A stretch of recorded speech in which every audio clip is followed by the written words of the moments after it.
আসসালামু আলাইকুম রহমতুল্লাহি বরকাতু। এই যে একটা গাছ দেখতে পাচ্ছেন আপনারা, এই গাছটার নাম কিন্তু শিয়াল কাঁটা গাছ বলে। দেখছেন গাছটা? এই যে ভালো করে দেখেন গাছটা, এই দেখছেন কাঁটা কত, এর গাছ সাথে সারা গায়ে কাঁটা দেখছেন।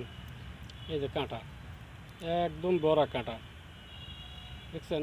এই গাছটার নামই শিয়াল কাঁটা বলে। এই গাছ দিকে তো অনেক কাজ হয়। তার প্রথম কাজটাই কিন্তু এটা বশীকরণ। বশীকরণ কাজ খুব কার্যকর এটা। দেখছেন গাছটা, আবার দেখেন কত সুন্দর গাছটা, এবং কাঁটা চারদিকে কাঁটা দেখছেন, চারদিক কাঁটা ভরা।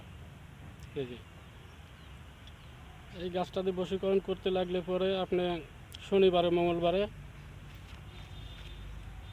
পূর্ব দিকে যে গাছটার ডাল গেছে, ওই গাছের ডাল তুলে 21টি কাঁটা নেবেন। এই গাছের 21টি কাঁটা,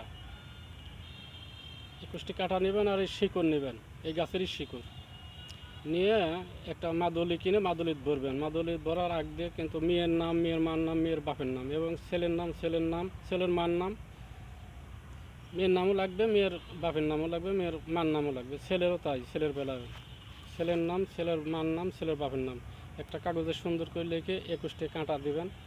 এবং এর যে শিকড় আছে, এই গাছের শিকড়, এই শিকড়টা দিবেন এর ভিতর দিয়ে।